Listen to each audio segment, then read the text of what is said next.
تعالیٰ نے ارشاد فرمایا وَلَا تَقُولُوا لِمَن يُقْتَلُ فِي سَبِيلِ اللَّهِ أَمْوَاتٌ بَلْ أَحْيَاءٌ وَلَٰكِن لَّا، کہ اللہ تعالیٰ کی راہ میں جو قتل کیا گیا، شہید کیا گیا، اسے مردہ مت کہو، بلکہ وہ زندہ ہیں، ان کی زندگی کا تمہیں شعور نہیں ہے۔ دوسرے مقام پہ اللہ تعالیٰ نے ارشاد فرمایا وَلَا تَحْسَبَنَّ الَّذِينَ قُتِلُوا فِي سَبِيلِ اللَّهِ أَمْوَاتًا بَلْ أَحْيَاءٌ عِندَ رَبِّهِمْ يُرْزَقُونَ، کہ جو اللہ تعالیٰ کی راہ میں شہید کیے گئے انہیں مردہ تصور ہی نہ کرو، اپنے وہم و گمان کے اندر بھی یہ نہ سوچو کہ وہ مردہ ہیں، وہ لوگ زندہ ہیں۔ اور فرمایا کہ اپنے رب کے ہاں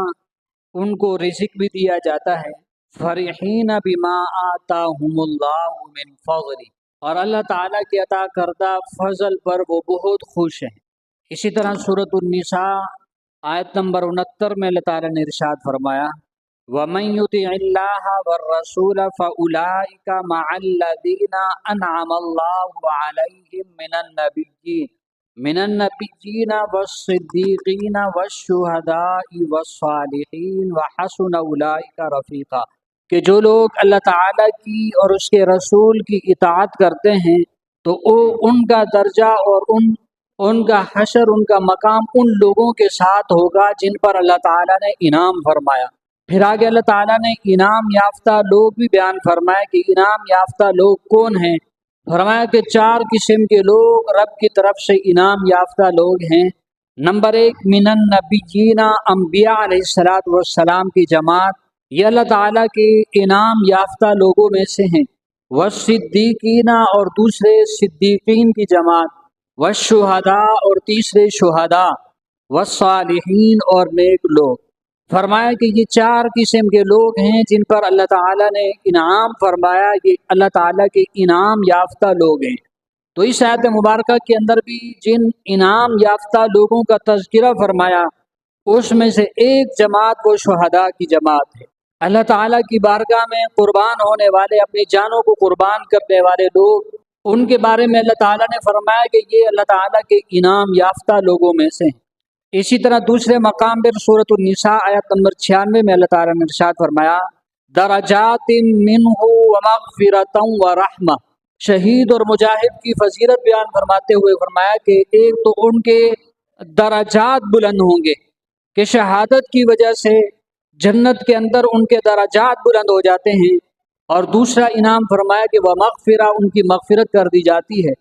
اور تیسرا انعام فرمایا کہ ان کے اوپر اللہ تعالیٰ کی خصوصی رحمت نازل ہوتی ہے۔ یہ شہداء کے فضائل اللہ تعالیٰ نے قرآن کریم کے اندر مختلف مقامات میں اللہ تعالیٰ نے ارشاد فرمائے، اور جناب رسول اللہ صلی اللہ علیہ وسلم نے بھی شہید کی بڑی فضیلت بیان فرمائی۔ بخاری اور مسلم شریف کی حدیث ہے، جناب رسول اللہ صلی اللہ علیہ وسلم نے ارشاد فرمایا کل قیامت کے دن جب شہید اپنی قبر سے اٹھے گا، اس کے زخم جو ہے وہ تازہ ہوں گے، اس کے زخموں سے خون بہ رہا ہوگا، اور اس کے زخموں سے اور خون سے مشک جیسی خوشبو مہک رہی ہوگی۔ یہ کل قیامت کے دن شہید کو ایک اعزاز دیا جائے گا کہ اس کی خوشبو، اس کے زخموں سے اور اس کے خون سے جو خوشبو ہوگی وہ اس طرح مہک رہی ہوگی کہ جس طرح مشک کی خوشبو ہوا کرتی ہے۔ اور ایک اور حدیث میں ہے، جناب رسول اللہ صلی اللہ علیہ وسلم نے ارشاد فرمایا کہ شہید جب شہید ہوتا ہے تو اس کے خون کا پہلا قطرہ بھی زمین پر نہیں گرتا، خون کا پہلا قطرہ زمین پہ گرنے سے پہلے اللہ تعالیٰ اس کے تمام گناہ معاف کر دیتے ہیں، اس کی مغفرت کر دیتے ہیں۔ گناہوں کی مغفرت کے اور بھی اعمال ہیں، لیکن ان اعمال اور شہید میں یہ فرق ہے کہ باقی اعمال کے اندر زندگی باقی ہوتی ہے، گناہوں کا احتمال بھی باقی ہوتا ہے کہ اس عمل کی وجہ سے گناہ تو معاف ہو جائیں لیکن امکان ہے کہ دوبارہ گناہ سرزد ہوئیں، یعنی موت کے وقت پھر گناہ کا باقی رہنے کا احتمال باقی رہتا ہے۔ لیکن شہید کی یہ فضیلت ہے کہ جب وہ دنیا سے جا رہا ہوتا ہے، باقی اس کی زندگی باقی نہیں ہوتی، وہ دنیا کے اندر اس کا دوبارہ زندگی گزارنا اور گناہوں کا احتمال ختم ہو رہا ہوتا ہے، اس وقت اللہ تعالیٰ اس کو سارے گناہ معاف کر دیتے ہیں اور گناہوں سے پاک صاف ہو کر وہ دنیا سے جاتا ہے۔ یہ شہید کی فضیلت ہے۔ فرمایا کہ اس کے خون کا قطرہ بھی زمین پر نہیں گرتا،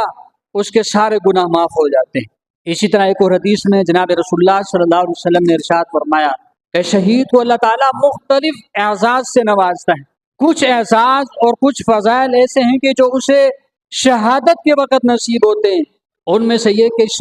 شہید کو شہادت کی وقت اس کی جو ہے مغفرت کر دی جاتی ہے، گناہ معاف ہو جاتے ہیں۔ اور ایک فضیلت یہ ہے کہ شہید کو شہادت کے وقت اللہ تعالیٰ کا دیدار نصیب ہوتا ہے، کہ اس وقت اللہ تعالیٰ کا دیدار نصیب ہوتا ہے کہ جس کی وجہ سے اسے کوئی تکلیف نہیں ہوتی۔ اور تیسرا احساس فرمایا کہ شہادت کے وقت وہ اپنے جنت کا محل وہ جو ہے وہ شہادت کے وقت دیکھ لیتا ہے۔ اور فرمایا کہ پھر ایک اعزاز اسے قبر میں دیا جاتا ہے کہ قبر کے عذاب سے اسے محفوظ کر دیا جاتا ہے، کسی قسم کا قبر میں اسے جو ہے وہ کوئی عذاب نہیں ہوگا، اسے محفوظ کر دیا جائے گا۔ اور پھر قیامت کے دن بھی کچھ اعزاز نصیب ہوں گے۔ فرمایا کہ قیامت کی گھبراہٹ سے شہید کو محفوظ کر دیا جاتا ہے کہ روز محشر میں سب گھبرائے ہوئے ہوں گے، اور لیکن شہداء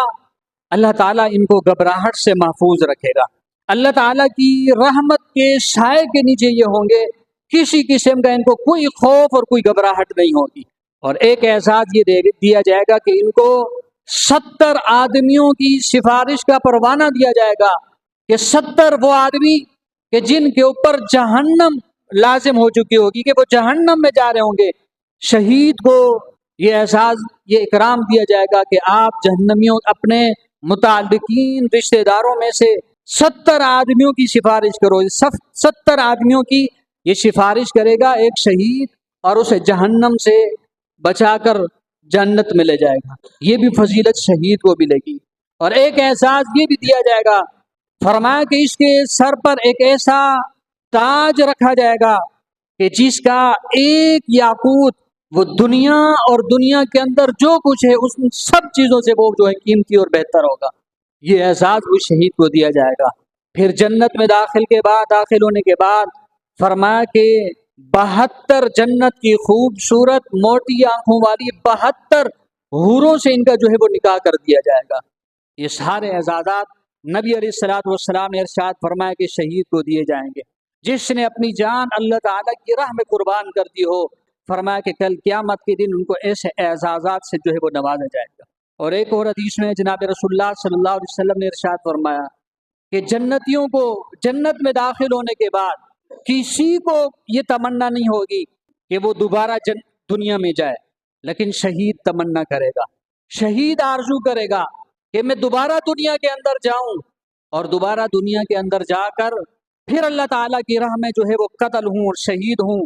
اور وہ شہادت کا موت کے وقت جو شہادت کے وقت جو مزہ اور جو لطف اللہ تعالیٰ کی دیدار میں نصیب ہوا تھا جنت کے اندر، وہ لطف اور وہ مزہ رہی، یہ آرزو جنت کے اندر بھی شہید کرے گا۔ اللہ تعالیٰ پھر ایک مرتبہ اپنے اور شہید کے درمیان سے پردے ہٹائیں گے، اور دوبارہ شہداء کو جو ہے وہ دیدار کریں گے، اور شہداء کی یہ آرزو دوبارہ اللہ تعالیٰ جو ہے جنت کے اندر جو ہے وہ پوری کریں گے۔ اور سب سے زیادہ مزہ اور لطف اگر جنتی کو کسی چیز کسی نعمت کے اندر آئے گا، وہ اللہ تعالیٰ کی دیدار کے اندر آئے گا۔ اور کسی نعمت کے اندر اتنا مزہ اور لطف نہیں آئے گا جنتی کو کہ جتنا لطف اور مزہ اللہ تعالیٰ کی دیدار کے اندر آئے گا۔ یہ بھی شہید کی فضیلت ہے۔ اور نبی علیہ الصلوۃ والسلام کی دعا بھی ہے۔ آپ صلی اللہ علیہ وسلم نے حالانکہ موت مانگنے سے پناہ بھی مانگی ہے اور منع بھی فرمایا کہ موت کو نہ مانگو، لیکن شہادت کی موت ایسی ہے، تلقین بھی فرمائی کہ شہادت کی موت مانگا کرو، اور خود بھی حضور صلی اللہ علیہ وسلم دعا میں مانگا کرتے تھے۔ ایک بار نہیں، فرمایا کہ اللہ الہ العالمین میں تیری راہ میں شہید ہونا چاہتا ہوں، تو دوبارہ مجھے زندہ کر،